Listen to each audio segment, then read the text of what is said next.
Bien, un sujet de type argumentatif, c'est un sujet qui présente un débat, quand il y a un débat contradictoire, quand il y a une position pour et une position contre. The pros and the cons en anglais. Par exemple, vous allez avoir une question du genre What would you do if you found $5,000? Would you spend that money or would you save it? Les deux mots soulignés, spend et save, proposent les deux options possibles. Est-ce que je dépense cet argent ou est-ce que je l'économise? Est-ce que je suis pour? Est-ce que je suis contre? Ça prend différentes formes. Un autre exemple, ça sera celui-ci, qui était le sujet de bac dont je vous montrerai le corrigé par la suite.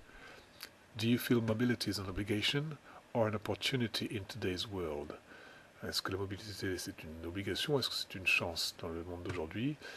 Les deux aspects du débat, c'est obligation ou chance. D'accord? Donc on résume ça par pros and cons, les pour et les contre, mais ça peut prendre différentes formes. La première erreur à éviter, c'est celle-ci. De répondre tout de suite dans l'introduction, oui, je pense que c'est une chance, ou non, je pense que ce n'est pas une chance. Ça, c'est à bannir absolument. Ok? La question que l'on vous pose, vous y réfléchissez avant d'y répondre et vous donnez votre réponse uniquement dans la conclusion. Donc on vous demande de réfléchir avant de répondre. Ce qu'on veut, c'est une réponse argumentée, non pas une réponse spontanée. Alors, bien sûr, il va nous falloir une introduction. Dans l'introduction, vous allez déjà définir le mot-clé. Ici, le mot mobility, il va falloir l'expliquer. D'accord? Donc, dans votre introduction, première partie, explication du mot-clé. J'explique ce que veut dire le mot mobility. Ensuite, il est bon d'expliquer pourquoi on nous pose cette question. Il y a un contexte qui fait que c'est une question qui se pose. Et il va falloir expliquer cette situation, expliquer ce contexte. En l'occurrence, nous vivons dans un global world, donc un monde qui est de plus en plus petit à cause des moyens de communication et de transport qui s'accélèrent. Le problème des études et de l'emploi se pose. Est-ce qu'on peut les faire à l'étranger, ailleurs, en métropole? La crise qui fait que l'on va chercher le travail où il se trouve. Voilà la situation. Et puis, il va falloir introduire la problématique, the issue. Alors, est-ce que c'est une chance ou est-ce que c'est une obligation? Je vous donne ici l'exemple de corriger tel qu'il apparaît dans les annales du bac, lorsque ce sujet a été présenté. Alors, explain the word, regardez ici donc les crochets qui nous montrent que on a l'explication du mot mobility. On nous explique ici que mobility can be defined as the ability to move from one place, job or social class to another. Il est intéressant effectivement de donner la définition ici parce qu'il ne s'agit pas que d'emplacement géographique. La mobilité peut se faire d'un emploi à l'autre, d'une classe sociale à une autre. Ensuite, explain the situation. Why this question? Ici, les correcteurs ont choisi de donner l'exemple des jeunes espagnols, Young Spaniards, qui ont appris à devenir mobiles et qui ont été poussés hors de leur pays par le chômage et qui émigrent en Allemagne pour un avenir meilleur. Donc ce qui est entre crochets ici, la seconde partie entre crochets, explique la situation. Pourquoi est-ce qu'on nous pose cette question-là? C'est parce que dans les actualités, on a vu que les Espagnols, les Grecs aussi ont été obligés de se déplacer pour trouver du travail. En 3, introduce the issue. Est-ce que c'est une chance ou une obligation? On l'apparaît ici. La question est là. We may wonder whether mobility has become an obligation, or is it still just another opportunity to grasp? Voilà donc l'introduction complète avec ces trois étapes. Très important, l'introduction, je vous rappellerai jamais suffisamment. Le correcteur va avant tout se concentrer sur votre manière de présenter la chose. Donc une introduction bien construite comme ça en trois étapes, et c'est une bonne partie du travail qui est fait. Alors, votre introduction, on l'a dit, Explain the Situation, va déboucher sur une partie 1 et une partie 2. On a donc les deux parties, the pros and the cons, le pour ou le contre, la chance ou l'obligation. Vous avez développé ici le côté chance dans une première partie, ou le côté obligation dans une seconde. Remarquez que ici, les deux parties sont interchangeables. Vous mettez opportunity en partie 1 ou en partie 2 indifféremment. Obligation, pareil. Ça sera en fonction de votre opinion. Je vous montre comment je fais ensuite. Ça va vous amener à la conclusion dans laquelle vous donnerez votre réponse. Oui ou non, je pense que c'est une chance. Oui, je pense que c'est une chance. Oui, je pense que c'est une obligation. D'accord, mais ce qu'il faut retenir, c'est ça, c'est que la partie numéro 2 sera plus importante que la partie numéro 1.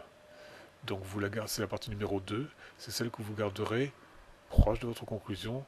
Votre réponse dépendra de ce que vous avez dit dans la partie 2. Okay.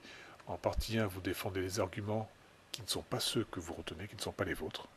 Voilà, vous défendez les arguments de la partie adverse. En partie 2, vous défendez vos arguments, qui vont amener logiquement vers la conclusion à laquelle vous allez donner votre réponse.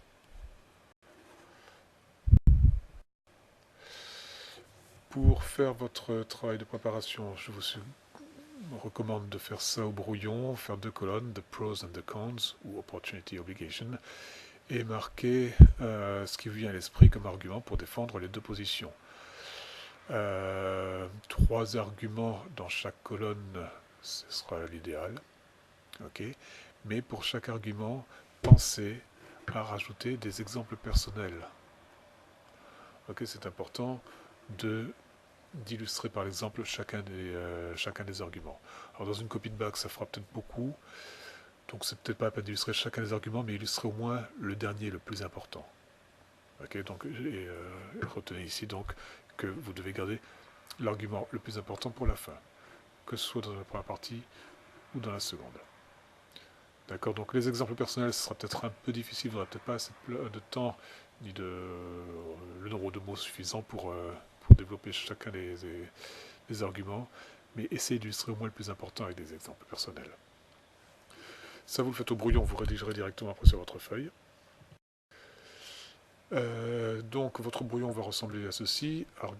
Pros and cons, argument 1, argument 2, argument 3, argument 1, argument 2, argument 3 dans chaque colonne, avec un exemple personnel. Je l'ai mis ici pour l'argument 1. Bon, je vais dire dans la diapositive précédente qu'il fallait surtout l'avoir en argument 3. Okay. Si vous pouvez mettre un exemple pour chacun des arguments, c'est bien. Mais ça, je vous dis, ça sera difficile dans une copie de bac. Donc ça, le personal example, surtout pour l'argument plus important. Maintenant, une fois que vous avez vos 3 arguments dans chaque partie, il faut les relier avec des link words, des mots de liaison. Les mots de liaison, c'est pas compliqué, vous avez une petite liste à prendre par cœur qui est toute simple. On va commencer par le premier. Vous introduisez le premier argument de la première partie. Et vous allez introduire avec l'expression on the one hand, qui veut dire d'une part.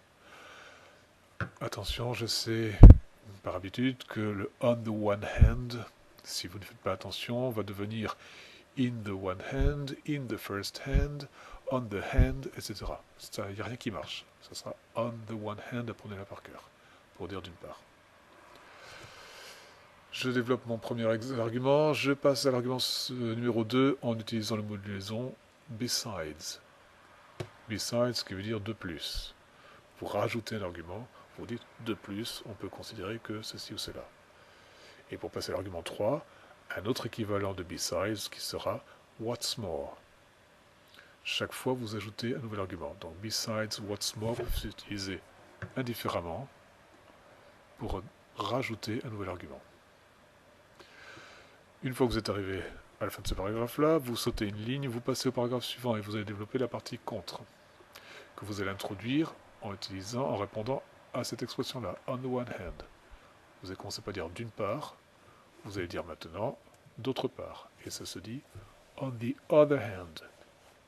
Encore une fois, faites bien attention, c'est pas on the second hand ou autre chose, c'est on the other hand. Si vous avez un doute, vous pouvez utiliser le mot however. C'est l'un ou l'autre, c'est pas les deux. However, cependant. Les deux veulent dire cependant d'autre part. D'accord? Donc vous passez à l'argumentation opposée. Et après, pareil, pour passer de l'argument 1 à l'argument 2, vous allez utiliser un mot qui veut dire, encore une fois, de plus. Moreover, par exemple. Et pour passer de l'argument 2 à l'argument 3, un autre mot qui veut dire de plus, furthermore. Donc vous voyez ça, besides, what's more, moreover, furthermore, les quatre veulent dire la même chose et vous permettent de rajouter un argument. Donc vous pouvez les utiliser indifféremment, pas forcément dans cet ordre-là. Vous arrivez à votre conclusion, vous l'introduisez en disant so as a conclusion et vous donnez votre réponse.